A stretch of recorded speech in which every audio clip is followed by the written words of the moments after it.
जय जय रघुवीर समर्थ. आपण तुकारामांचा प्रवास बघतोय. अं, बरेचसे अभंग मी आता निवडून स्वतःच्या एका वहीमध्ये लिहून ठेवलेले. अं, त्यातून एक वेगळं तुकारामांचं मला माहिती असलेलं चित्र पण वेगळ्या स्वरूपात असं समोर येत आहे आणि त्याचा फार आनंद होतोय. तर ते एक सर्वसाधारण तुकारामांचे मला आवडणाऱ्या अभंगांची संख्या जवळजवळ 400 ते 500 च्या घरात नक्की आहे.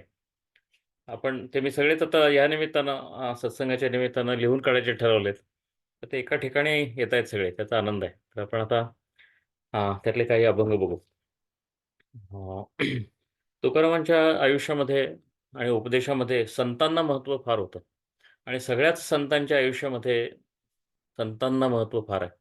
इथंपर्यंत सांगितलेलं आहे नामदेवांनी आणि तुकारामांनी दोघांनी, विठ्ठल नाही भेटला तरी चालेल, संत भेटायला पाहिजेत.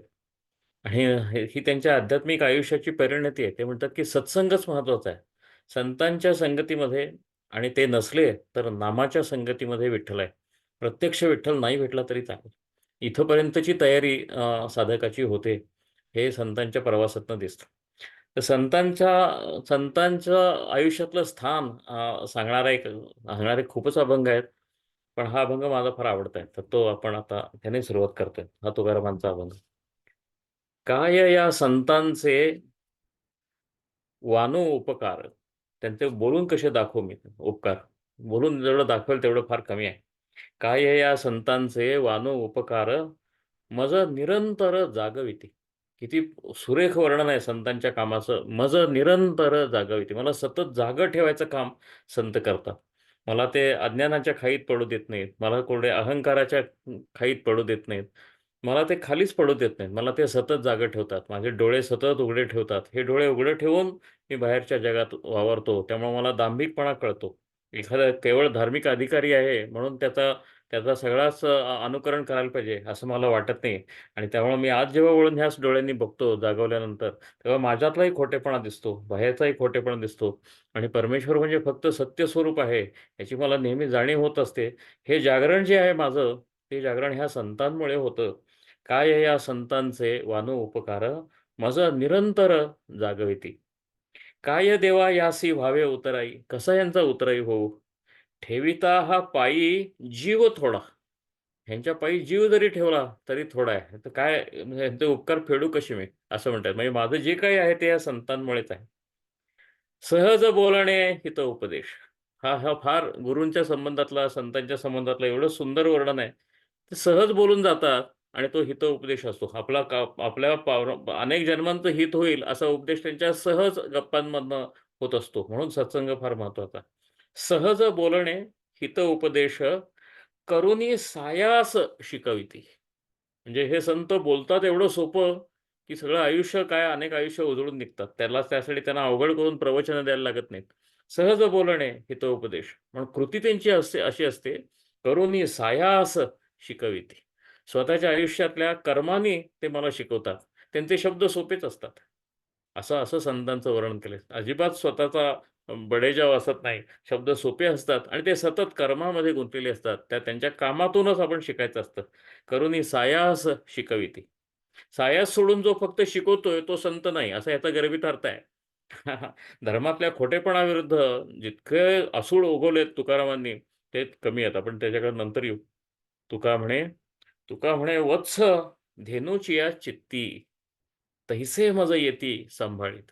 गाय जशी आपल्या बाळाचा सारखा विचार करत असते, तसे हे संत माझा विचार करतात, माझ्यासारख्यांचा विचार करतात आणि सारखा माझा सांभाळ करतात. सारख्या इतरांचा, अज्ञानी जीवांचा सांभाळ करायसाठीच संतांचा जन्म झालेला आहे आणि ते मला विठ्ठल मला दुसरीकडे दिसत नाही, त्या संतांमध्येच दिसतो. बहिणाबाई नावाची तुकारामांची शिष्या होती आणि ही बहिणाबाई ब्राह्मण कुटुंबामधली कुलकर्णीच ती कोल्हापूर भागातली होती आणि ती तुकारामांच्या सान्निध्यात खूप उशिरा आली. पण ते एक 7-8 वर्ष तरी तिला तुकाराम बघायला मिळाले असावेत. आणि तिनं जे तुकारामाचं वर्णन केलेलं आहे, ते मी तुम्हाला नंतर सांगणारच आहे. पण तिनं तुकारामाचं फार वर्णन केलं आणि तुकाराम ही मूर्ती विठोबाची असं तिनं वर्णन करून ठेवलंय. माझ्यासाठी विठोबा दुसरा कुठला नाही. हे तुकाराम म्हणजे चालता बोलता विठ्ठल आहे, असं बहिणाबाईनं म्हणलेलं आहे. त्याचा काहीसा प्रत्यय आपल्याला ह्यामध्ये येतो. "तैसे मज येती सांभाळीत." हा जो नाम घ्यायचं आहे आणि कर्म करायचं आहे आणि ते सगळं विठ्ठल मनामध्ये ठेवून करायचं आहे, ही जी साधनेचा प्रकार भक्ती साधनेमध्ये सांगितलेला आहे, हा योग मार्ग नाही, हा ज्ञान मार्ग नाही, हा भोळ्या भाबड्या शेतकऱ्यांना, वाण्यांना, सुतारांना, बहुजन समाजातल्या माणसाला जमेल असा हा अध्यात्म सांगितलेला आहे. त्यामुळे ह्यात कठोर काहीच नाही, पण ह्यामध्ये काटेकोरपणा फार आहे. म्हणजे चित्त निर्मळ असणं याला एवढं महात्म्य आहे की बाकी विधींचं काही महत्त्वच सांगितलेलं नाही. चित्त निर्मळ पाहिजे आणि हा देह त्यासाठी वापरायचा आहे असं असं सांगितलेलं आहे. हे आमच्या अध्यात्मात उपनिषदामध्ये पण सांगितलेलं आहे. पण ते फार सूत्रात्मक सांगितल्यामुळं संस्कृत जरी कळलं तरी तो अर्थ कळणं फार अवघड आहे. संतांनी तो सगळा अर्थ सामान्य माणसापर्यंत आणून एवढा सोडला, त्याचा हा प्रत्यय बघा हा कसं किती सोपेपणानं सांगितलंय. आणि हे केल्यानंतर सार्थकता येते आयुष्याला. तो सार्थकता येतानाचा हा हा अभंग आहे तुकारामांचा.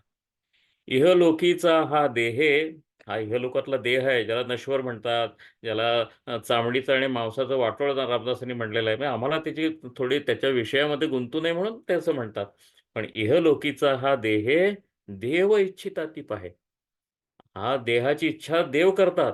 आणि हे तुकाराम म्हणतात, हे केवळ वाङ्मयीन असं बोलत नाही आहेत तुकाराम. हे त्यांच्यापर्यंत ज्ञानेश्वरांकडनं एकनाथांकडे आणि एकनाथांकडनं तुकारामांकडे ही जी वैदिक वेदांताची परंपरा आली, त्या परंपरेचा हा उद्गार आहे. तुकारामांना संस्कृत काही येत नव्हतं. नामदेवांना पण येत नव्हतं. पण नाथांनी आणि ज्ञानदेवांनी हे जे सांगितलं वेदांचं भांडार जे खुलं केलं सगळ्या समाजासाठी, त्याचा हा अंश आहे. आपल्याकडे असंच आपल्या सगळ्या अध्यात्मामध्ये देव ह्या कल्पनेला फार मोठा स्थान नाही आहे बरं का. म्हणजे आता हे रामाच्या नावानं रामाचाच अपमान झाला. कुठल्या काय वाघिणीलाच सिंहिणीलाच नाव ठेवलं, आमचा धर्म बुडाला. हा धर्माची कल्पना आमच्या धर्मामध्ये म्हणजे आमच्या देवांचा अपमान करायला पाहिजे असं नाही आहे. पण देव ह्या देवांचंच महत्त्व कमी आहे असलेला हा हा हा धर्म आहे. तुम्ही वेदांत जर वाचला तर देवांचं महत्त्व फार कमी आहे. ब्रह्माचंच महत्त्व जास्त आहे. त्या कल्पनेपर्यंत त्याचे काही अंश ह्या ह्या देवांमध्ये आहेत असं मी म्हणतो. पण देव ही एक फायनल गोष्ट आहे. त्या देवाच्या पलीकडे काय आहे असं असं असं बघणारा हा हा हा धर्म आहे. त्यामुळं त्यामुळं आता आता तुम्ही सावित्रीसारखं महाकाव्य घेतलं अरविंदांनी रचलेलं, तर त्याची सुरुवातच अशी केली आहे, की देवसुद्धा अजून जागे झाले नव्हते, तेव्हाची गोष्ट मी सांगतोय तुम्हाला. अशा अर्थाचा उद्घाटन आहे सावित्री या महाकाव्याचं उद्घाटन आहे. देव हे आणि म्हणून देवांची अत्यंत चेष्टा आमच्या धर्मात केली जाते. मग देव एकमेकाशी भांडतात. मग देव आणि राक्षसांची भांडणं होतात आणि पुराणांमधल्या या सगळ्या कथा हे देव कसे देवसुद्धा पापीच कसे होते, कारण देव लोक आहे ना, तो फार श्रेष्ठ लोक समजलेला नाही आमच्यामध्ये. संतांच्या सगळ्या शिकवणीमध्ये सांगितलं आहे, देवलोकी वगैरे जायचं काही कारण नाही म्हणजे. सगळं इथंच आहे. आणि देवांना सुद्धा इथे यायला लागतं. केव्हा? देवांना जर वरची गती प्राप्त व्हायची असेल, तर ती देवलोकात राहून होत नाही. इथे खाली यायला लागतं. तर कर्म करायला लागतं आणि मग ते निर्मळपणानं परमेश्वराचं स्मरण करीत खरा जो ब्रह्मा आहे सगळ्यांचा, ब्रह्मदेव नव्हे तो, ब्रह्मचं चिंतन आहे. सगळ्याच्या पलीकडचं जे एकच तत्व आहे, त्या तत्वाचं चिंतन करून त्यानुसार कर्म करायला लागतं. ह्या जगामध्ये मृत्यू लोकामध्ये येऊन कर्म केल्याशिवाय देवांना सुद्धा गती नाही. आणि असं म्हणून आमच्याकडचं आता नचिकेतासारखी तुम्हाला कठोपनिषदातली कथा तुम्हाला माहिती असेल, तो यमाच्याच दारी पोहोचला त्याच्या वडिलांनी पाठवल्यामुळं. आणि यमच्या दारी 3 रात्री वाट बघितल्यानंतर त्याला यम यम आला काही त्याची कामं करून, तेव्हा तो म्हणणार, "हा ब्राह्मण मुलगा 3 रात्री आपल्या दारात राहिला." म्हणून त्यानं काही त्याला वर देव केले. त्या वरांचा उपयोग करून नचिकेतानं विचारलं, की "मृत्यूनंतर काय होतं ते सांग." आणि त्यानं त्याला सांगायला नकार दिलेला आहे. हा फार महत्त्वाचा प्रश्न आहे. तो म्हणतो, "मी तुला स्वर्गामध्ये किती वर्ष पाहिजे तिथे ठेवेन. मी तुला आणखीन पृथ्वीचं काय 1000 वर्षांचं तुला आयुष्य देईन. मी तुला राण्यात देईन. मी तुला पृथ्वीचं राज्य देईन." तो म्हणतो, "हे सगळं नश्वर आहे. तुझा स्वर्गलोक सुद्धा नश्वर आहे. मला नश्वराचं ज्ञान नको आहे. मला शाश्वताचं ज्ञान पाहिजे. यमा ते तू दे." आणि असा त्यांचा प्रचंड मोठा संवाद आहे अर्थाचा. आणि मग ते यम त्याला सांगायला बसतो ज्ञान. म्हणून कठोपनिषदामध्ये आमच्या आमच्या सगळ्या ह्या मृत्यूलोकाचं आणि मृत्यूलोकामध्ये तुम्ही काय करावं, जेणेकरून तुम्ही सगळ्या लोकांमध्ये पसरू शकाल, असं फार मोठं ज्ञान कठोपनिषदामध्ये यमानंच सांगितलेलं आहे. यमानं ज्ञान सांगणं ह्याला फार फार अर्थ आहे. ते सगळं त्या सगळ्याचा अर्थ हा तुकारामांच्या कवितांमध्ये दिसतो. इहलोकीचा हा देहे म्हणजे मृत्यूलोकीचा देह देव इच्छिता ती पाहे. देव काय इच्छितात का ते तर इथे काम करून, इथे नाम घेऊन, इथे सत्कर्म करूनच पुढची गती मिळणार. देव हे सॅच्युरेटेड आहे. ते ते ते अत्यंत मर्यादित मर्यादित असं अस्तित्वाचं एक एक प्लेन आहे, प्रतल आहे. त्याच्याही वर जायचं असेल, तर हा माणसाचा जो देह आहे, तो अत्यंत दुर्मिळ आहे. देव इच्छिता ती पाहे. असा ह्या देहाचा सदुपयोग तुम्हाला करायला पाहिजे, असं तुकाराम सांगतात. फार मोठी ज्ञानाचं अंश या ओळी-ओळीमध्ये आणि तो सगळा भागवताची 1000 पारायणं तुकारामांनी भंडाऱ्याच्या डोंगरावर केली. पारायणं म्हणजे नुसती वाचली नाहीत आणि खोबरं आणि गूळ व्हायला नाही त्याला. खरा आत रिसवला आणि त्यातून हे आलेला सगळा वेदांत आहे. आपल्या आपल्या भाषेत, आपल्या जगण्याच्या संदर्भात तुकारामांनी मांडलं. धन्य आम्ही जन्म आलो. कसं आता ते आयुष्य कसं घालवायचं आहे, हे परत तुकाराम सांगतात आणि ते स्वतःचं धन्योहम असं म्हणतात तुकाराम. धन्य आम्ही जन्म आलो, दास विठोबाचे झालो. ह्या विठोबाचे दास झालो. हा मृत्यू लोकातला देह मिळाला आणि योग्य वेळी तो विठोबाच्या पायी व्हायची बुद्धी झाली. धन्य आम्ही जन्म आलो, दास विठोबाचे झालो. आयुष्याच्या या साधने, ही आयुष्याची साधन आहे. आयुष्याच्या या साधनामुळं काय झालं? आयुष्याच्या या साधने सच्चिदानंद पदवी घेणे.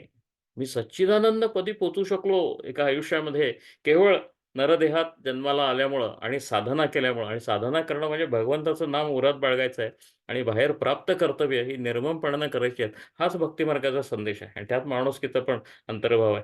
आयुष्याच्या या साधने सच्चिदानंद पदवी घेणे ही सगळ्यात मोठी पदवी आहे. सच्चिदानंद हे परमेश्वराचंच नाव आहे. सत, चित आणि आनंद या 3 शब्दांचा तो समुच्चय आहे. सत्य म्हणजे अस्तित्व. जे काही आहे, जे म्हणून जे काही आहे सत, ते त्याला त्याला सत असं म्हणतात. सत म्हणजे अस्तित्व. व्हॉटएव्हर इज, इज सत. चित म्हणजे अवेअरनेस आहे. म्हणजे कॉन्शियसनेस आहे. जाणीव जी आहे, ज्यांना ज्यांना मला जे आहे ते कळवू शकण्याची काय आहे, हे कळण्याची जी माझी फॅकल्टी आहे ना, माझं जे अंग आहे, त्याला चित्त म्हणतात.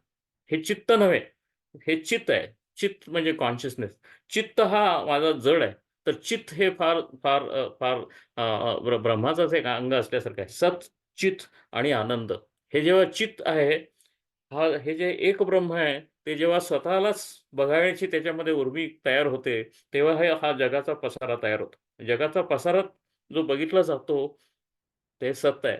बघणारी गोष्ट आहे, ती म्हणजे चित्त आहे आणि त्या बघण्यातून निर्माण होणारी जी कुठली गोष्ट असेल, तर ती आनंद आहे आणि त्या आनंदामध्ये सगळी तुमची जी काही आपला जे सुख-दुःख जी आहेत ना, ती त्याला आनंदाला विरोधी शब्द नाही, असं आमच्या अध्यात्मामध्ये म्हटलेलं आहे. आनंद हा इट स्टँड्स अलोन. आनंद has no opposite. That love has no opposite. वेगळा त्याला विरुद्धार्थी शब्द नाही. ते ॲब्सोल्यूट आहे. माझे जे काही द्वंद्व आहेत, सुख, दुःख, आशा, निराशा ही सगळी त्याच्यामध्ये सामावलेली आहेत. असा तो असा आनंद आहे. हे कॅपिटल असलेला तो आनंद आहे. तर ह्या आनंदाचीच पदवी आम्ही ब्रह्माला देतो. सच्चिदानंद असं आम्ही म्हणतो. फार मोठ्या रिअलाइज्ड सोल्स जे असतात, साक्षात्कारी संत असतात, त्यांना आम्ही सच्चिदानंद असं म्हणतो. आयुष्याच्या या साधने सच्चिदानंद पदवी घेणे. सच्चिदानंद ही पदवी तुम्हाला मिळू शकते, असं तुम्ही साधन करू शकता ह्या नरदेहाच्या त्या सहाय्यानं. म्हणून नरदेहाची स्तुती रामदासांनी पण फार सुरेख गायलेली आहे. आपण तो समास कधीतरी घेऊ. नरदेहाची स्तुती करणारा समास आहे रामदासांचा, की ह्या देहाच्या सहाय्यानं कोणी कोणी काय-काय केलं, तर तुम्हाला सुद्धा काय-काय करता येईल, असं रामदासांनी दासबोधात सांगितलं. तुका म्हणे पावठणी, पावठणी म्हणजे पायाच्या खाली चिरडून टाकू असं म्हणतायत तुकाराम. तुका म्हणे पावठणी करू स्वर्गाची निशाणी. आता हे बघा बरं, इतर धर्म आम्हाला स्वर्गात कसं पोहोचायचं सांगतायत आणि स्वर्गाचं निशाण सुद्धा पायाखाली तुडवा रे, असा हा धर्म आहे असं सांगतायत तुकाराम. केवढा फरक मोठा आहे. हे क्रांतिकारत्व आपण लक्षात घ्यायला पाहिजे आणि आपण त्याला त्याला काहीतरी परत एकदा धर्माच्याच बासनात गुंडाळून आपल्यापासून दूर नाही लोटायला पाहिजे. तुका म्हणे पावठणी करू स्वर्गाची निशाणी. स्वर्गाचं निशाण सुद्धा पायाखाली तुडवू. स्वर्गाचं सुख हे ओकासारखं, वमानासारखं त्याज्य मानू आणि आहे ह्या गर्भवासात पुन्हा जन्माला येऊ. ह्या आयुष्याची महती गायलेली आहे तुकारामांनी. ह्या आयुष्याला कमी लेखलेलं नाहीये. हे संतांची शिकवण आहे. इहलोकीचा हा देह देव इच्छिता ती पाहे. तर पुढचा अभंग बघा हां. हे एकापेक्षा एक सरस असे अभंग आहेत तुकारामांचे आणि हे सगळे फार प्रसिद्ध अभंग आहेत. म्हणजे तुकाराम वाचलेल्या सगळ्यांनाही माहिती असलेले असे अभंग आहेत. धर्म रक्षावयासाठी करणे आटी आम्हासी. तुकारामाला स्वतःच्या आयुष्याचा अर्थ कसा सापडत चाललेला आहे. धर्माचं रक्षण करायचं आहे. त्याच्यासाठी आम्हाला खटाटोप करणं भाग आहे. हे मला कळलेलं आहे. त्या धर्माचं रक्षण म्हणजे कुठल्या मुसलमानाला जाऊन मारणं नाही आहे. त्या धर्माचं रक्षण म्हणजे धर्म ज्या माणुसकीतून जन्माला येतो आणि टिकतो, त्या धर्माचं रक्षण करायसाठी आमचा जन्म आहे. धर्म रक्षावयासाठी करणे आटी आम्हासी, अटी म्हणजे खटाटोप. त्याच्यासाठी श्रम आम्हाला केला पाहिजे. हा श्रम तुकारामांनी केला, त्याचं फळ शिवाजी महाराज आहे. हे आपण लक्षात घेतलं पाहिजे. उद्या माझं शिवजयंतीवर भाषण आहे आमच्या कॉलेजमध्ये. तर त्याची सुद्धा तयारी माझी चालू आहे नेमकी. पण त्याला तुकारामाचा संदर्भ आहे असं मला वाटतं. तर तो म्हणून इथे आपोआप आला. उद्याचं शिवाजी महाराजांची 19 फेब्रुवारी जयंती आहे. ते कसं म्हणतात बघा तुकाराम, "वाचा बोलो वेद नेती." वेदांची नीती आम्ही तोंडी ठेवणारच. करू संती केलेत. वेदाचा फार महत्वाचा ओळ आहे ही. वाचा बोलू वेद नीती. वेदांसारखं करायचंय. वेदाचा प्रामाण्याचा आम्ही उच्चार करू. आमची कृती कशी असेल? तर त्या वेदाचे जे धर्माचे जे मक्तेदार आहेत, ते ब्राह्मण जसं वागतात तशी आमची कृती नसेल. सोवळं मानणारी कृती नसेल. माणसाला माणूस म्हणून वागवणारी कृती असेल. ती तुमच्या वेदात सांगितली नाहीये. आम्ही तसं करू. करू संती केले ते. संतांनी जे केलं ते करू. पण बोलताना मात्र ब्राह्मण बोलतात तसंच बोलू. वाचा बोलो वेद नेती. करू संती केले ते. न बाळत आणि मग तो त्यांचा सगळा वेदांताचं नाव सांगून, वेदांचं योग मार्गाचं नाव सांगून स्वतःला समाज विन्मुख होऊन कुठेतरी बसणारे आणि स्वतःच्याच मुक्तीचा विचार करणारे जे लोक आहेत, ज्ञानाच्या नावाखाली त्यांचा निषेध आता तुकारामांनी पुढच्या ओळीत केलाय. न बाणता स्थिती अंगी, ती खरी ब्रह्मस्थिती झालेलीच नाहीये. आलेल्या सगळ्या प्राप्त कर्तव्यापासून हे कर्तव्य केवळ कौटुंबिक कर्तव्य असत नाही. ते सामाजिक कर्तव्य पण असतं. त्या काळानं तुम्हाला दिलेली जी कर्तव्य असतात, ती सगळी करायला लागतात. त्या कर्तव्यापासून कडे कानाडोळा करून जे केवळ आता आता मी ब्रह्मस्थित झालेलो आहे, असं जे म्हणतात, ते त्यांच्या खोटेपणाचा, त्यांच्या त्या आळसाचा तुकाराम धिक्कार करतात आणि असं म्हणतात, "न बाणता स्थिती अंगी कर्म त्यागी लंडतो." असं म्हणलेलं आहे. म्हणजे हे धर्मलंड म्हणजे धर्मापासून पदच्युत झालेली माणसं आहेत ही. हे खरं धर्मवाले नाहीत. हे उगीचच जे जे जटा वाढवून बसलेले आहेत. हे धर्म सांगणारे नाहीत. खरा धर्माचे असेल तुम्ही, या समाजामध्ये उतरा. समाजासाठी काम करा. निस्वार्थीपणानं काम करा. स्वतःचा अहंकार सोडून काम करा. न बाणता स्थिती अंगी. ती स्थिती जर तुमच्या अंगी बाणली, तर हा संसार आणि ते अरण्य हा फरक बाळांनो तुम्ही करणार नाही. हे संसाराचंच अरण्य आहे. जनारण्य असं त्याला म्हणतात. इथंच तुम्ही तुमची साधना कराल कामाच्या कामाच्या द्वारा, असं तुकाराम म्हणतात. हा संतांचा खरा उद्देश आहे. त्यांनी भक्ती, कर्म आणि ज्ञान ह्यातल्या भिंतीच पाडून टाकलेल्या आहेत. आमच्या आमच्या ज्ञानेश्वरांपासून तुकारामांपर्यंतच्या संतांनी ह्या तिन्हीचे सेक्शन्सच तोडून टाकलेले आहेत. तुम्ही खरे ज्ञानी असाल, तर तुम्ही भक्तियुक्त काम कराल. तुम्ही खरे भक्त असाल, तर असं काम कराल, की ज्यातून ज्ञान निर्माण होईल. आणि तुम्ही खरे खरे कर्मयोगी असाल, तर तुम्हाला देवाचं नाव घेत निरंकारीपणानंच कर्म कराल तुम्ही, की जेणेकरून तुम्हाला ज्ञानाची प्राप्ती होईल. असा हा ट्रायंगल आहे. हे दुसऱ्या 2 बिंदूशिवाय त्यातल्या एका बिंदूला अस्तित्व नसल्याचा हा हा असा असा असा त्रिकोण आहे. कर्म, ज्ञान आणि भक्ती. दोघांशिवाय एकाला अर्थ नाही. असं हे त्रिकूट आहे. हे संतांनी आम्हाला आमच्या मनात गुंतवलेलं बिंबवलेलं आहे. न बाणता स्थिती अंगी कर्म त्यागी लंडतो. कर्मत्यागाचा एवढा धिक्कार संतांनी केलेला आहे. अशा संतांना टाळकोटे म्हणून विद्वानांनी हिणवलेलं आहे. त्या विद्वानांची कीव करावी तेवढी पुरेशी आहे. तुका म्हणे अधम त्यासी. स्वतःचं कर्तव्य टाळून जे काही काम करतात, देवाच्या नावावर मी गप्प बसलोय असं म्हणतात. तुका म्हणे अधम त्यासी, मी त्यांना अधम म्हणतो असं म्हणतात. ते ते भले मोठे साधू म्हणून प्रसिद्ध असतील. भक्ती दुषी हरीची. हरीच्या भक्तीच्या नावाखाली फक्त दूषण हे मिळवतात हे लोक आणि मी त्यांना अधम असं म्हणतो, असं तुकाराम म्हणतात. याहीपेक्षा मोठे-मोठे हल्ले दांभिक लोकांवर तुकारामांनी केले आणि ते आपण पुढच्या प्रवासामध्ये बघणारच आहोत. आता हे इथे तुकारामांचं बघा कसा हा हा माझा अतिशय आवडता अभंगामधलाच आहे हा. दया तिचे नाव भूतांचे पाळण. हा जो तुकारामांनी आणि संतांनी जो धर्म आम्हाला सांगितला, धर्माचा अर्थ तो काय? धर्माचा अर्थ सांगण्याच्या आपल्याकडे 2 पद्धती आहेत. एक ब्राह्मणी पद्धत आहे. ही सांगते आम्ही आम्ही सांगितलेलं आहे. आता ख्रिस्ती धर्मामध्ये सांगतात, "लव्ह थाय नेबर." तुमच्या शेजाऱ्यावर प्रेम करा. इस्लाममध्ये सांगितलेलं आहे, "अरे दुसरा तुझ्या धर्मातला माणूस आहे, तो तुझ्या भावासारखाच आहे. त्या भावासाठी जीव द्यायला लागला तरी चालेल." पण ब्रदरहूड हे इस्लामनं शिकवलं. जो इस्लाममध्ये जातो त्याला ब्रदरहूड शिकवलेलं आहे. दयाचं दयेचं दयेची शिकवण आहे ती ख्रिस्तान दिलेली आहे. मग आमच्यामध्ये काय हे नाहीच आहे का काय? आमच्यामध्ये नीतीचा उच्चार कुठे आहे? का फक्त ब्रह्मज्ञानच आहे? तसं नाही. हिंदूंची सगळी नीती ही स्मृतीमध्ये साठवलेली आहे. स्मृतीनं जे सांगितलंय ते करा. आणि स्मृती काय सांगते? तर वर्णाश्रम धर्माप्रमाणे जे काही कर्तव्य आलेलं आहे, ते कर्तव्य करणं भाग आहे. प्रत्यक्षामध्ये वर्णाश्रम धर्माच्या आत तपशिलात गेलो, तर तिथे ब्राह्मणाचं स्थान वरचं आहे, मग क्षत्रियाचं आहे आणि मग ती उतरंड आहे आणि त्या उतरंडीचा प्रत्यक्षात समाजातला आविष्कार असतो. तो पिळवणुकीचा आणि जुलमाचा असतो. म्हणून सगळी प्रतिक्रिया ब्राह्मणाला जाते, सगळी प्रतिक्रिया स्मृतीनं जाते आणि त्या वर्णाश्रम व्यवस्थेला जाते. कारण ज्या पद्धतीनं समतेचा विचार व्हायला पाहिजे, माणुसकीचा विचार व्हायला पाहिजे, तो त्या स्मृतीत दिसत नाही. म्हणून त्या स्मृतीच्या विरोधात सगळं ते जातं. म्हणून संतांना परत खऱ्या धर्माचं प्रस्थापना यासाठी करायला लागली. ते म्हणतात, की "अरे दया तिचे नाव भूतांचे पाळणं." तुम्ही सगळ्या भूतांचं रक्षण करणं आणि दयाभावानं सगळ्या अवतीभोवती बघणं ह्याचं नाव धर्म आहे. खऱ्या धर्माची स्थापना ह्या संतांनी वागणुकीतून जगण्यातनं केलेली आहे. आणि एक निर्दाळणं कंटकांचे. ह्याच्या आड जे येतील त्यांचं निर्दाळण हा धर्म आहे. हे ह्या ह्या उपदेशाच्या पार्श्वभूमीवर शिवाजी महाराज जन्माला आलेत, हे आपण लक्षात ठेवायला पाहिजे. पाप त्याचे नाव न विचारिता नीत. नीतीचा विचार न करता जे केवळ अहंकारानं वागतात, तेच पाप आहे. भीमसेन जोशींनी गायलेला फार सुंदर अभंग आहे. पुण्य पर उपकार पाप पुण्य पर उपकार मागे पुढचं काय? पाप परपीडा. पुण्य पर उपकार, पाप परपीडा. दुसऱ्याला दुसऱ्याचा पीडा देणं हे पाप आहे. दुसऱ्याला उपकार करणं हे पुण्य आहे. अतिशय साधा धर्माची व्याख्या संतांना करणं भाग पडलं. या व्याख्येतून धर्मावरच्या श्रद्धा बळकट झाली माणसांची आणि त्यामुळे माणसं धर्मात राहिली. पाप त्याचे नावं न विचारता नीत, भलतेची उन्मत्त करी सदा.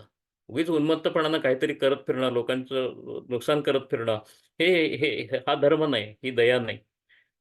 तुका म्हणे धर्म रक्षावयासाठी आणि असा धर्म रक्षावयासाठी प्रत्यक्ष देवाला जन्म घ्यायला लागतो. तुका म्हणे धर्म रक्षावयासाठी देवासही अटी जन्म घेणे.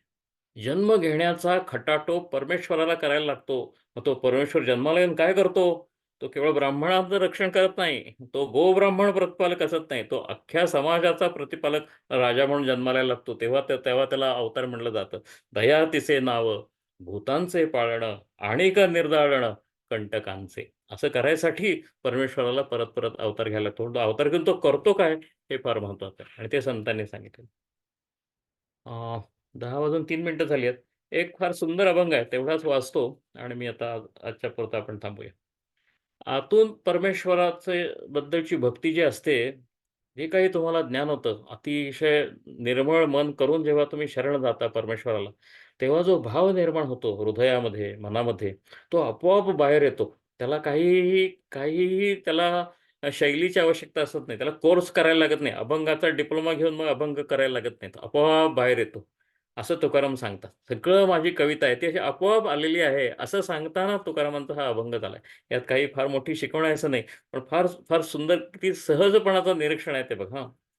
न लगे चंदना सांगावा परिमळ. चंदनाला त्याचा परिमळ सांगायला लागत नाही. तो येतोच तुमच्यापर्यंत. न लगे चंदना सांगावा परिमळ, वनस्पती मेळ हकारुनी. या रे या झाडांनो बघा मी चंदन आहे, मी चंदन आहे असं म्हणायला लागत नाही. असं जे म्हणतात ते खोटे असतात. त्यांच्यापासून सांभाळून राहा. ते जर खरंच चंदनाचं झाड असेल, तर झाड सापडणार नाही, पण वास येईल. असं असं असं असं सांगतात. तर तसं असलं पाहिजे. आपल्यामधले गुण असे झाले पाहिजेत, की ते आपोआप पसरले पाहिजेत. त्याचा त्याचा सोर्स म्हणून तुमच्याकडे यायला सुद्धा नाही जमायला पाहिजे. एवढं तुम्ही तुमचा लोप होऊन गेला पाहिजे आणि गुण मात्र सगळीकडे पसरले पाहिजे. असं तुकाराम सांगतात. कसं काय कर्तृत्वाची व्याख्या आहे बघा माणसाच्या. "न लगे चंदना, सांगावा परिमळ, वनस्पती मेळ हकारुनी." अंतरीचे धावे स्वभावे बाहेरी. तुमचं अंतर निर्माण करावं. मग त्यात परमेश्वराने जे काही गुण तुम्हाला दिले, त्या गुणांचा इतका उत्कर्ष होईल, की ते आपोआप बाहेर पडतील. तुम्ही काय काळजी करू नका. अंतरीचे धावे स्वभावे बाहेरी, धरिता ही परी आवरेना.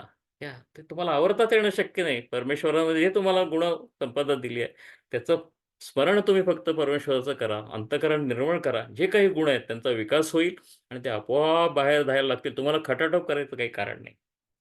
सूर्य नाही जागे करीत या जना, प्रकाश किरणा कर म्हणून. सूर्याला काही करायला लागत नाही. तो वर येतो. त्याचे किरण आपल्यापर्यंत येतात. आपण जागे होतो. त्याला काही हाका मारून, "अरे मी मी उगवलेलो आहे. आता तुम्ही जागे व्हा." असं म्हणायला लागत नाही. त्या उन्हात आपल्याला जागच येते. तुका म्हणे, "मेघ नाचवी मयुरे." तो मेघ आहे ना, मेघ आला, की की मोर आपोआप नाचायलाच लागतो. त्याला त्याच्या अंतःकरणात असे भाव निर्माण होतात, की तो आपोआप नाचायला लागतो. फार चांगली ओळ आहे. तुका म्हणे मेघ नाचवी मयुरे, लपविता खरे येत नाही. खरं जे असतं ते लपवता येत नाही. त्यामुळे त्या खऱ्याच्या मागे तुम्ही लागा. ते आपोआप बाहेर पडेल. त्याचं मार्केटिंग करायची तुम्हाला काहीही गरज लागणार नाही. आपोआप ते गुण पसरतील आणि तुमच्या आयुष्याचं सार्थक होईल, असं तुकाराम सांगतात. इथं आपण आता थांबूया. जय जय रघुवीर समर्थ. जय जय रामकृष्ण हरी.